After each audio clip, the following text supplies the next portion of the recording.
When did we lose our imaginations? When we're kids, we have vivid imaginations. We move back and forth between the world of the real and the make-believe, never needing to choose between the two. We have conversations with imaginary friends, and we go on adventures to magical places. But as we grow up, adults tell us, stop daydreaming, pay attention. And little by little, we leave our childish dreams behind us.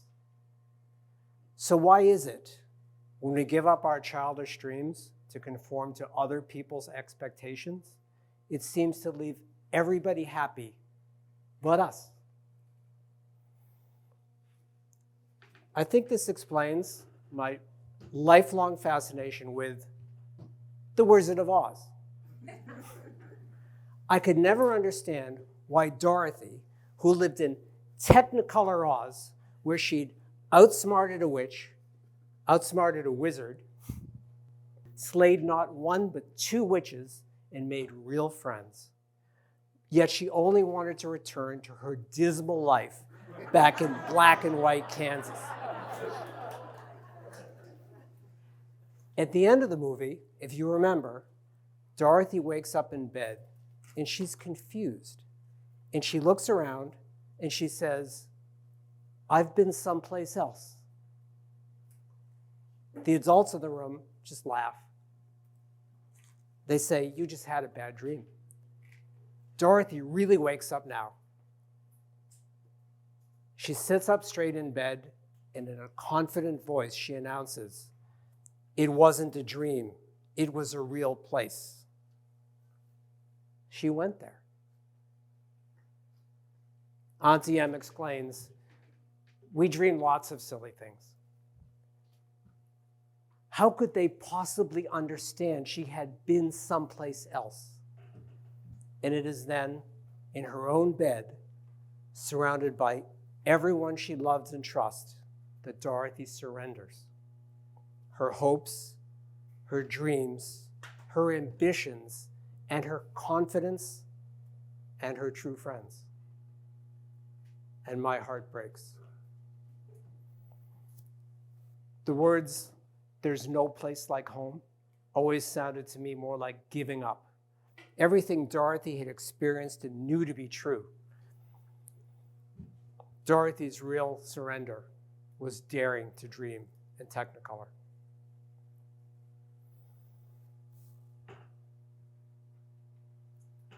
It was my story too. Every day I woke up in my own black and white life, and I thought to myself, there has to be something out there, anything better than this. So I have a question.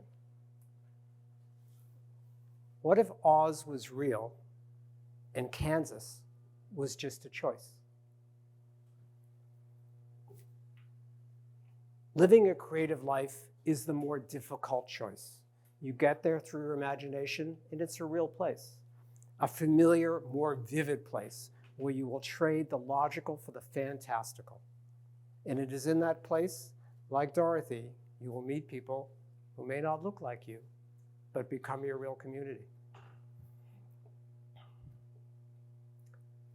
Let's go back. Weeks Junior High School, 7th grade art class, Newton, Massachusetts, Miss Clark. I will never forget her. In my memory, she looked exactly like the Wicked Witch. Long black hair, green skin, hook nose, a child killer. She passed out the assignment of the week, basket weaving. What could go wrong? We were handed a photograph of a basket and explicit instructions to duplicate it exactly. I took one look at it and I thought, I'm not doing that. And with all the confidence of a 13-year-old, I just decided to make my own creation. I was a little bit anxious, but I thought, what's she gonna do to me? So I set out to make my own creation, but I had thrown out the directions I was on my own. I worked really hard on it. It was predictably a complete disaster, but not for Miss Clark. She held it up in the air in triumph, an example of what happens when you don't follow the rules. The whole class laughed at me, but her plan backfired when I thought to myself, well, it may be ugly, it may have fallen apart, but it's mine. The lesson I learned that day was other people may choose to follow the rules, but that doesn't mean you have to. Success, you'll meet many Miss Clarks in your life. They'll try to stop you. But success and failure are for you to define. They both have important lessons to teach you on the road to becoming the person you're meant to be.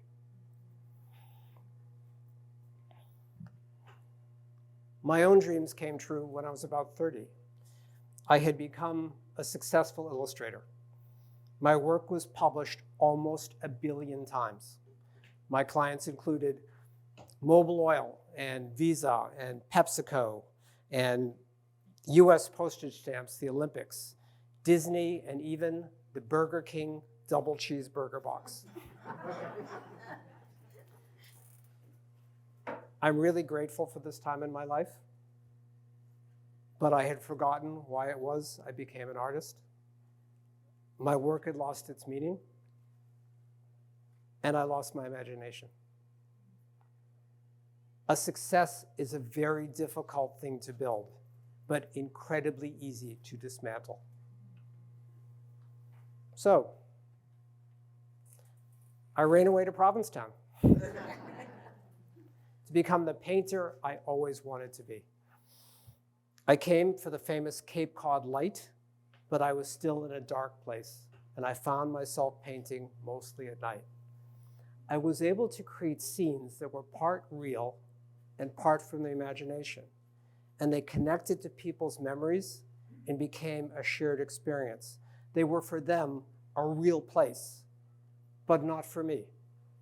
As much as I painted a place that I wanted to live in, I somehow couldn't live in them. And then one night, everything changed. I happened upon a scene that completely captivated me. It was an abandoned cottage, boarded up windows, no handles on the doors, no way in, no way out. And I looked at it, and I knew it was me. I put everything I had into capturing what it meant. But this time, I painted myself into a scene that turned out to be my final painting. And I know this sounds crazy, but I truly believe the only way out of it was to step into the painting, walk past the cottage, out the back, into the light, and like Dorothy stepping into Oz, my next life began. I never really stopped painting. I had just started painting in space. I work in architecture now with a palette of light and color and pattern, creating real spaces that people can walk through and engage with and hopefully feel as I do, present and connected and alive. The world, the boundaries that I'd built between the real and the imaginary place ceased to exist. And I was home.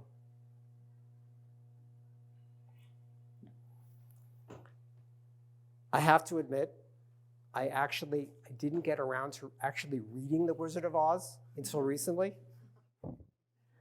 Oz was real. I knew it. I could never accept it was just a silly dream. Suddenly, everything made sense. Dorothy did not wake up in Kansas.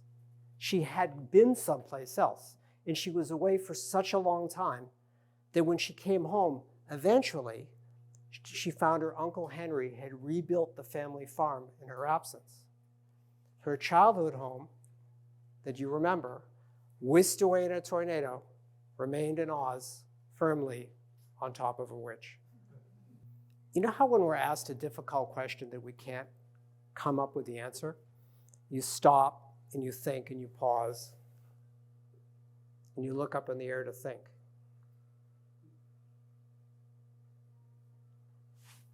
Where is it that we go? Augmented reality, virtual reality, and mixed reality are all simply this. The real and the imaginary place is one big idea. And it is in that place you will discover your creative vision, meet your community, and your work will both connect to people and make connections between people. So, what if Oz was real and Kansas was also real? You may find at some time in your life you're living in your own black and white version of Kansas, but as you gain experience, you'll find the courage to make the leap and return to the place you left behind. We love this movie because Kansas and Oz live in our hearts as a metaphor. The world we live in and the place our imagination takes us to. Creativity is a solo journey to a connected place. You get there through curiosity and your imagination to a destination as singular as you are. I owe Provincetown for giving that back to me. There's no place like home.